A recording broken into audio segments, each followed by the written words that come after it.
Hey everyone, welcome back to another episode of this week's PC Gaming News. Today we'll be covering Elyon's shift from paid to free-to-play and its resulting delay, both of which they say are because of all of the MMO competition right now. We've got some more details on why Lost Ark was delayed. Apparently, it still has nothing to do with New World. Nope.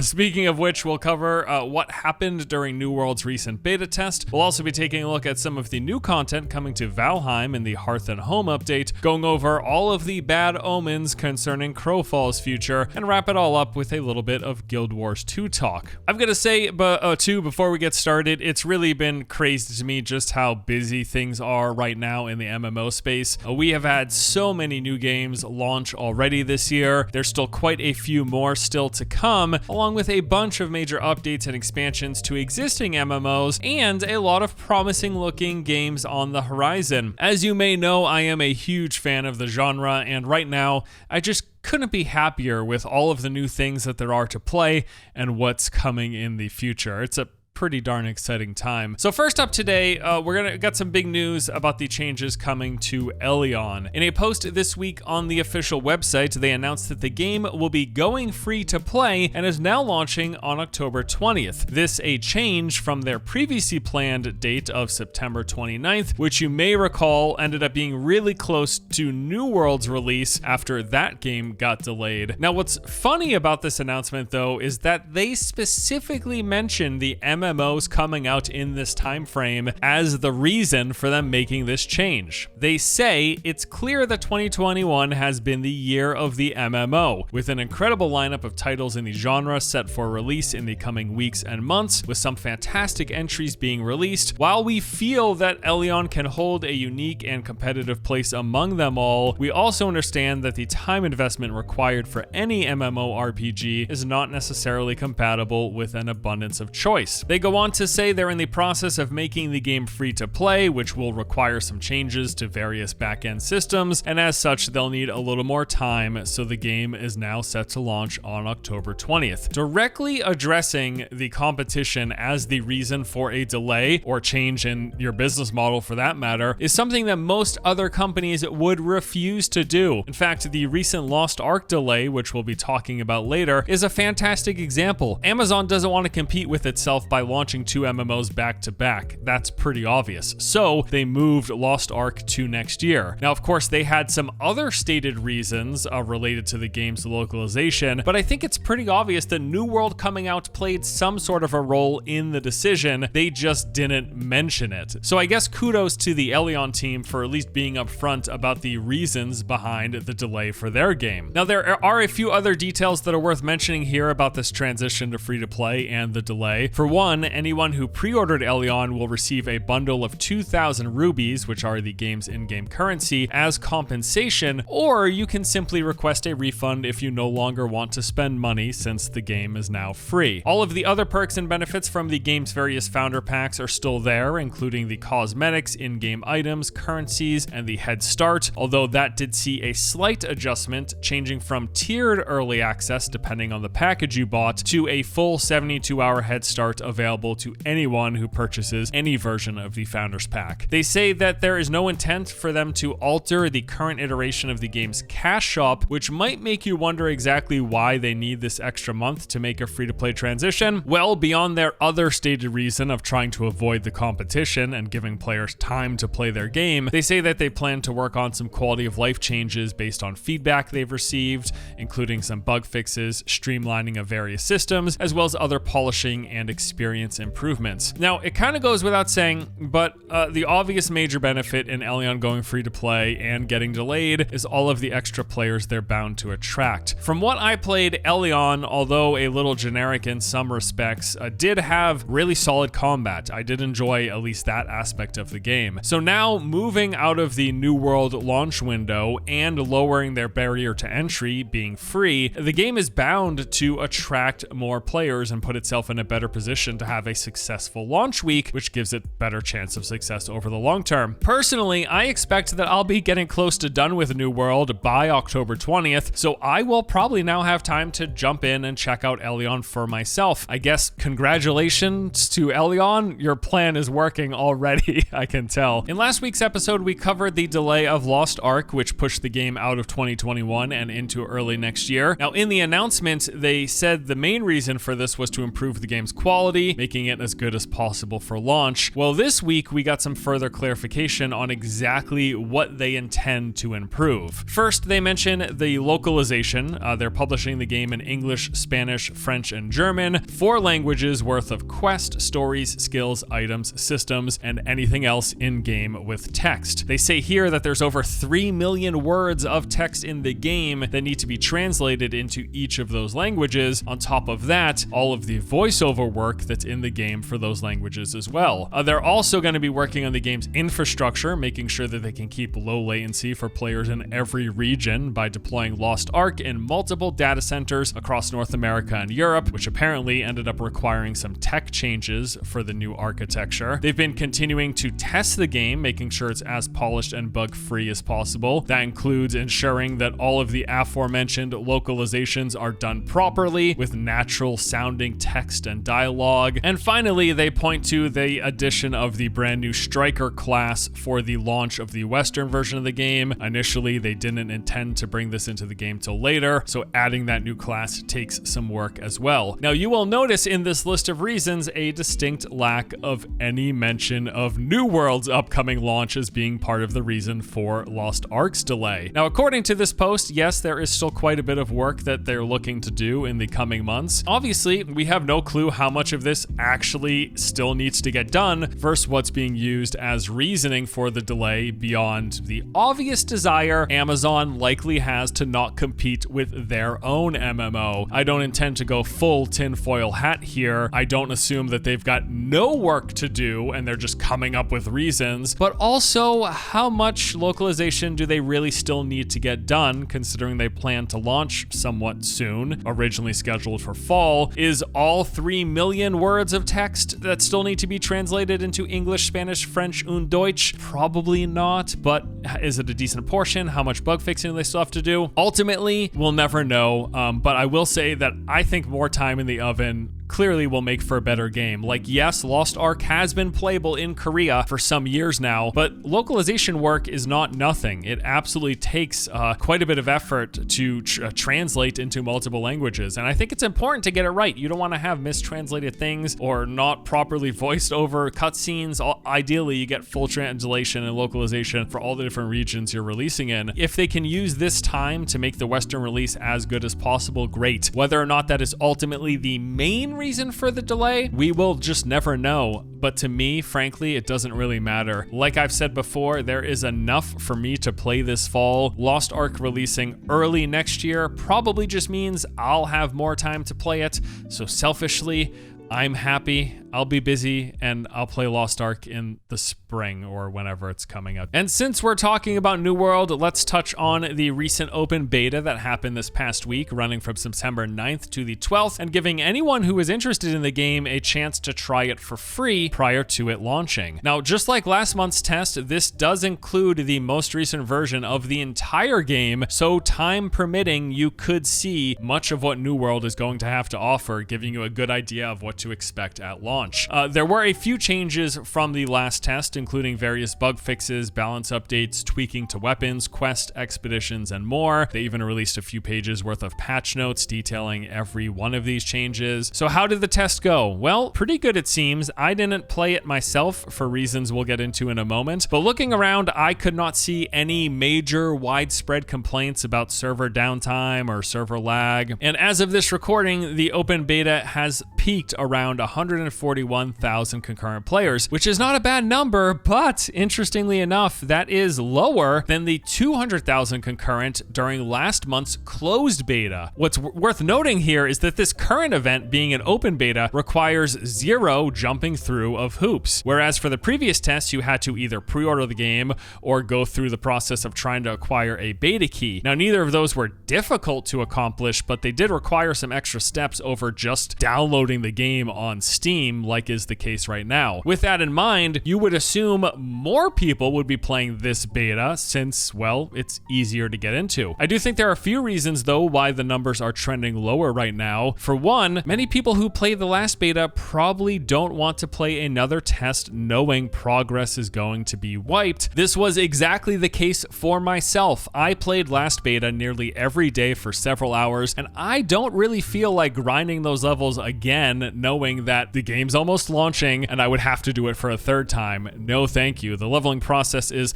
not insignificant in New World. It takes quite a bit of time and quite a bit of effort, so that's fine. I don't need to grind multiple betas with beta wipes over and over again. I'm just not that interested. I will wait to launch and experience the full release version of the game and not worry about losing my progress. But the second big reason is probably people played last event and came away not liking the game. So of course they're not going to be playing the open beta, which would further explain the lower numbers. I'll say, as much as I've enjoyed a New World and I talk about and cover it a lot here, I do realize the game is not going to be for everyone. It does not tick all of the traditional theme park MMO boxes. There's quite a bit of content and systems that a lot of other traditional MMOs have. This game is not going to have. Nor does it have all of those old hardcore PvP features that the game was originally marketed to have. So there's kind of a bit of exclusion for both sides of the coin here, for both camps of people who like theme park PvE focus and people who like PvP hardcore focus. Although there is clearly, I will say, a lot of hype for New World, and I do expect it'll do quite well at launch. I also don't think this is going to be the second coming savior of the MMO genre. It does have enough rough edges to keep some people away for sure, but I like it, and I do expect I'll have a lot of fun for a few weeks, reaching the end game, checking out whatever content there is, maybe gearing up a bit, and then I'll put it away and try one of the many other great looking games that are coming out this fall. Speaking of great games, the amazing segues continue.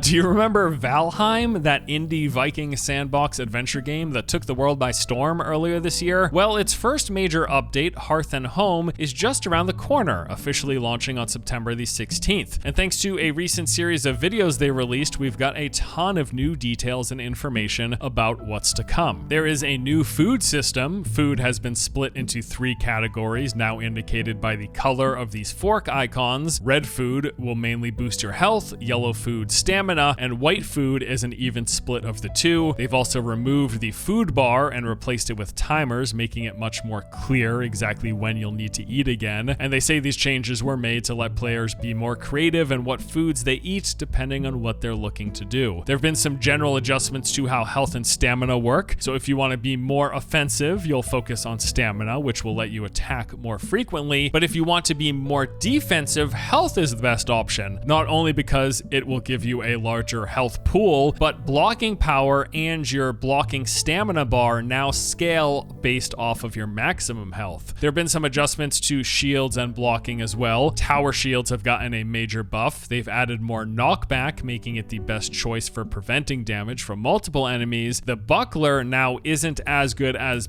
at blocking, but instead lets you parry incoming attacks, and round shields will now be a balance between the two. There's some new ingredients. Raw meat has been split into 3 new categories. There's deer, boar, and wolf meat. There's also some new plantable onions, which with this new meat categories will add some new recipes to the game. Cooking also now has various upgrade paths that you'll unlock through new cooking stations, similar to other crafting stations in the game. Bread and pies now have to be baked in the new edition of the oven. And there's also a new berry in the game that will make you sick, clearing any existing food buffs you have if you want to change your stat distribution. And then finally, there are some weapon tweaks. The two-handed axe has a faster windup and increased stagger damage and cleaving capabilities. The bow also got some tuning to make it a little less powerful. Draw speed has been adjusted so you can no longer draw instantly at maxed out bow skill, and drawing will still cost stamina but consumes less when being held, which gives you more time to aim. And from what I've seen researching all of this, it doesn't look like there's any new major content coming with this update. Hearth and Home is more focused on these various tweaks that we just covered, rather than say adding new biomes, weapons, or enemies. There also are going to be some improvements and additions to housing in general, but I haven't seen any videos or details about that quite yet. And I'll say here that I'm not sure these changes are going to be enough to bring people back who may have already played through and finished the game earlier this year, but they do have several larger content updates planned, as was seen on their official roadmap. There's the Cult of the Wolf update that's going to focus on improvements to exploration and combat. The Ships and Sea update will add more customization to ships, as well as some additions to the ocean biome. And then Voyage to the Mistlands looks to be the largest content update, and it will bring a brand new biome, new enemies, new items, resources, and another major boss. And outside of those planned updates, there's also an entire list of additional features that they are hoping to add over time. With all of that said, I absolutely love Valheim. It was easily one of my favorite games so far of 2021. It just had such this unique and immersive experience that it delivered, and it really brought me back to some of my early days of playing RPGs and MMOs for the first time. The world they built here really brought in this sense of wonder, discovery, and adventure. I'm just super excited to see where they go in the future with Valheim. Even if the Hearth and Home update isn't going to be enough to bring me back,